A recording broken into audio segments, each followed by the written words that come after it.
పొద్దుగాల పరిగెడుపుతోని పోయింది పోరడు ఏడి ఇదివారైతున్నా ఇంకా కనవల్లే ఏడున్నాడో ఏమో. సతీ సతీ ఆరారం కారట్ అడుగుతున్నారు, నూకేస్తున్నారు మొత్తము వాళ్ళు. ఆరారం కారట్ ఏరి అంటానా అంటున్నారు. అయ్యో పోరనికి ఏమైంది? తమ్మి సతీ ఏమైంది? ఎందుకు ములుగుతున్నావు? అక్క బొక్కలని సూర అయినాయి, పండ్లకెళ్ళి సున్నం రాలింది, కండ్లకెళ్ళేమో నీళ్లు కారుతున్నాయి. ముక్కులకెళ్ళి చీమిడేం గారలేదు? చీమిడే అక్క తీస్తుంటూ. చిచ్చి చిచ్చి గలీజోడు ఎక్కడాడో. ఏమైంది నీకు? అయినా నిన్నెవలేమన్నారు? ఓ ఇలా పెద్ద కూర పండుగ బోటి కూర పండుగ అవుతున్నాను అంటే ఉరికినాక అందరికంటే ముందుగాలనే. మురక చూద్దామని ఉరికినవా? ఆర్తదేద్దామని ఉరికినవా? ఆర్తదేద్దామంటాను పోతేనే అయ్యో అవ్వ అనుడు అవుతున్నది. ఆయనతో మురక చూద్దామని కూడా పోయినంటే మూతి పండ్లు మొత్తం రాలిపోతుండే అక్క. అవునా తమ్మి? కొట్లాట బాగా అయిందాడా? అబ్బా మస్తు గడబడ అయింది అక్క. ఈ స్టూడెంట్లను అయితే పొయ్యి కూడా రాజేయనిలే గాని పరిపూర్ణం నందం సామెలు అయితే ఆవులకు పూజ చేసిండ్రు. గడబల్లా నీకైతే ఏం కాలేదు కదా అక్క? పరిపూర్ణం నందం సామెలు ఏమో పెద్ద కూర తినొద్దు అంటుండ్రు, మళ్ళీ ఈ స్టూడెంట్లు ఏమో చిన్నగున్న సంది మా తిండిరే అంటాను అంటుండ్రు. ఎవరిది రైట్ ఎవరిది లెఫ్ట్ అక్క? ఎవరిది రైట్ అంటే ఇప్పుడు ఓ పాము కప్పని తిన్నదనుకో, ఏ పాము కప్పనెందుకు తిన్నావంటే నా దారిలోకి వచ్చింది కాబట్టి తిన్నా అని పామంటది. అప్పుడు కప్పను ఎందుకు దొరికినవే అంటే ఏం లేదు నేను తిరుగుతా అంటే పామే వచ్చి నన్ను పట్టుకుంది అని చెప్తుంది కప్ప. అంటే పాము తప్ప కప్ప తప్పక చెప్పు, గంప కింద కోరిని గమ్మినట్టు గమ్మి పడేస్తా.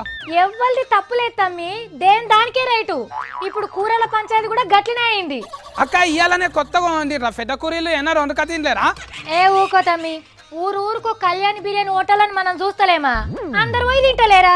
అక్క ఇన్ని దినాల సంది పెద్ద కూర ఏంటే పంచాయతీలు కాలేదు కానీ ఇప్పుడు ఎందుకు అవుతున్నాయి అక్క?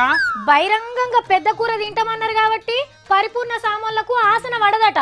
వాళ్ళు కళ్ళు ముక్కులు మూసుకొని ఉండలేరట, గందుకే కూర వండకుండా అడ్డం పడుతున్నారు. మళ్ళీ ఈ స్టూడెంట్లు కూడా దర్వాజాలు పెట్టుకొని సఫ్ దాకా తింటే అయిపోకపోవునా? ఇదంతా ఎందుకు అవుతుండాక? అంటే పెద్ద కూర తినేటోళ్ళను ఎవరో గేల్ చేసినట్టున్నారు తమ్మి.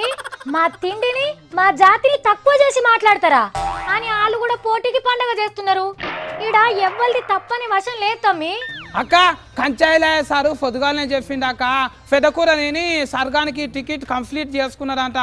పరిపూర్ణం సామేమో ఇంకా స్వర్గం కోసానికే తిప్పల పడుతుందంట.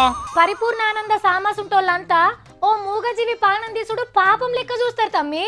అక్క మూగజీవాలు అంటే ఏంటివి? మేక, కోడి, ఎద్దు, బర్రె, ఆవు ఇవన్నిటికి మాటలు రావు కదా అక్క. పరిపూర్ణం స్వామి చెప్పినట్టు చేస్తే అయితే ఓటాలు బాగా అన్ని మూసుకోవాలి అక్క. ఇక సగం పెళ్లిలు కూడా బంద్ అయిపోతాయి, దావతులేగా అవిగా. ఏ అట్లేం చెయ్యరు తమ్మి, నీసు తినటోళ్ళ కోసమే కదా కోళ్ల పారాలకు మేకల పెంపకానికి గడ్డికి లోన్లు ఇస్తున్నది, సబ్సిడీలు ఇస్తున్నది సర్కార్. ఇప్పటికే పొద్దుగాలాడుతుంది ఏం దీంట్లో ఇగో పరిగడుపుతో వచ్చిన వీళ్ళేమో కూర వండి పెట్టలేరు, మొత్తం ఏడ చూసిన పోలీసు వాళ్ళు ఏమో పోయినరు. మరి పరిపూర్ణానంద సామాన్లు ఏం పెట్టలేదా?